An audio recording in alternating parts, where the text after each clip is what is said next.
Barda fans, Barbie Forteza and Mr. David Licauco abay namamataan na madalas ang paglabas. But before that, if you haven't subscribed yet to my YouTube channel, please don't forget to like, share, and subscribe at i-hit mo na rin ang notification bell for more showbiz updates. Of course, bago tayo magsimula sa ating updates for today's video, nais ko po muna of course pasalamatan kayo for always watching and trusting this channel. Maraming salamat po sa pagpili at sa palagian ninyong panonood sa mga updates po natin. So for today's video, bago tayo pumunta sa ating pong topic for today, is hayaan nyo na ibahagi ko po sa inyo that Miss Barbie Forteza is one of the nominees sa Asia Most Favorite Iconic Actress of the Year. So siya po ay talaga namang isa doon sa mga nabibilang, at ganoon din naman i-congratulate din natin si Mr. David Licauco dahil bukod po sa pagiging aktor ay kinakarir niya din ang pagbubukas ng ilang mga restaurant dito po sa Metro Manila. Una sa Quezon City, sunod naman sa SM City Mall, sa SM Manila. Yan. So, congratulations to both of you. And isang buwan na po ang nakakalipas nang i-announce o i-anunsyo ni Mr. David Licauco that he is no longer in a relationship. David Licauco has reportedly broken up with mystery girlfriend kasi sinasabing may girlfriend siya pero never naman po niyang ipinakilala sa publiko. Hiwalay na si David Licauco, 30 years old, sa kanyang mystery girlfriend. Ito ang usap-usapan ng mga masugid na taga-subaybay ni David matapos ang pag-amin ni Barbie Forteza, 27 years old, na hiwalay na ito at long-time boyfriend na si Jack Roberto. Galing ang balitang wala ng relasyon si David sa social media post si Joy Marcelo for Vice President ng Sparkle o GMA Artist Center, ang talent management arm ng GMA7. Noong December 2024, nagpost sa Instagram story si Joy ng litrato niya kasama ang kapuso stars na sina David at Nico Ko. Sa caption, isinulat ni Joy bilang paglalarawan sa dalawang binata, mga single ngayong Pasko.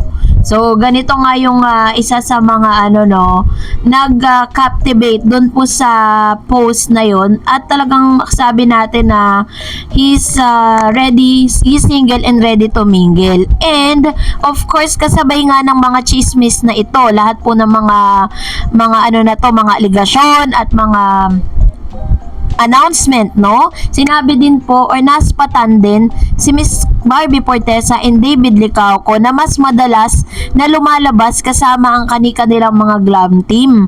So si Miss Barbie kasama niya yung glam team niya, si David naman po parang lumalakad lang siya mag-isa, diba? Hindi naman niya laging kasama yung glam team niya. And naiispatan nga itong si David at si Barbie sa isang department store at kumakain din po sila sa restaurant. Dahil po dito, mas tumitibay po ang mga spekulasyon na talagang nagkakamabutihan na at mas lumalalim na ang relasyon ni David Licauco at ni Barbie Forteza. So, yan po yung ilan sa mga talaga namang nagpasaya sa mga fans po nitong si Miss Barbie at David. Kahit po wala silang ganap, dahil nga meron po silang nilulutong proyekto at meron po silang inaasikaso mga projects na parang single, sila, solo era.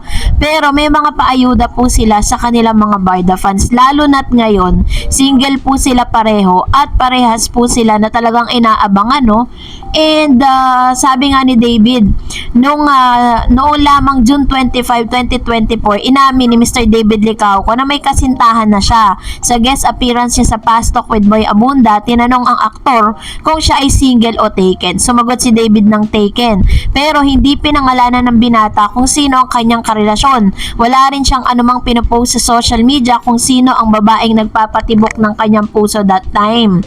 Noong January 1, 2025, may carousel IG photo si David na nagsusuma ng kaganapan sa buhay niya noong 2024. Wala roon ngayon ang ex-girlfriend na niya. Kasama naman sa carousel ng litrato ni David ang kasama niya sa Pulang Araw co-star na si Barbie Forteza, Alden Richards at Sanya Lopez. So, totoo talaga yung mga balita talagang nagkamabutihan talaga at talagang mas lumalim yung relasyon nitong si Miss Barbie at si David mula po nung nagsama sila sa isang proyekto, no? Kaya naman na syempre ang abot tuwa naman po, no, ang pakiramdam ng mga magulang ni Barbie Forteza kasi may sinelebrate din sila bago magtapos ang taon dahil sinelebrate po nila yung unang taon nila dun po sa bago nilang bahay na binayaran at pinaghirapan po ni Barbie Forteza during nung mga times na talagang wala na siyang halos panahon sa sarili niya, puro trabaho lang ang ginagawa niya at kasabay nito ay fully paid na nga yung kanyang sasakyan at ang kanyang bahay na pinundar sa kanya pong pag-ano, no, sa kanyang pag-arte sa pagtatrabaho sa showbiz.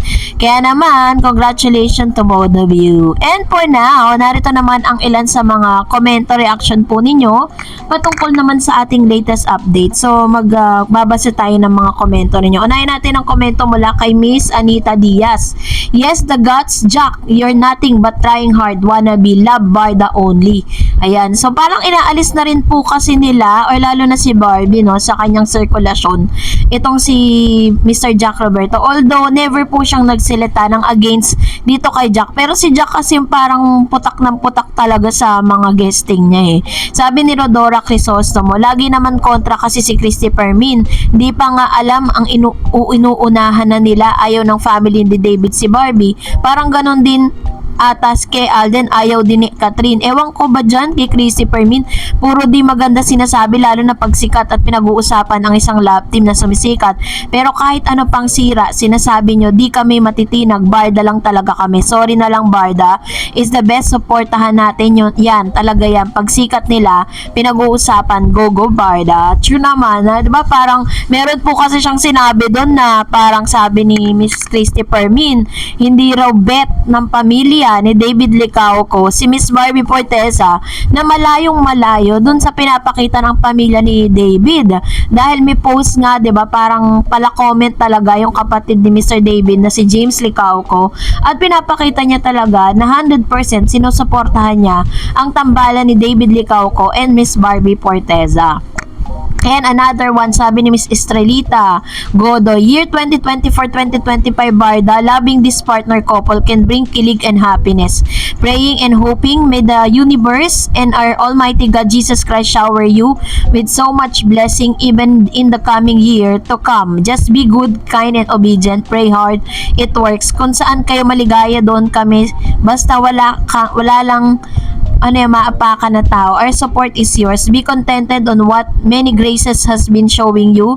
If you have some, don't forget to give the needy. Love, peacefully. Top 1 and bankable star. Yan. So, actually po, isa rin si Miss Barbie Forteza sa mga itinuturing na bankable star ngayon sa kanyang henerasyon. Dahil maging si David, hindi po sila na babakante ng trabaho, ano. So, salamat po sa inyong mga komento. And that's it for today. For more videos and updates, please don't forget to like and subscribe. And please don't forget to follow my Facebook page, Dar Eds TV. God bless everyone.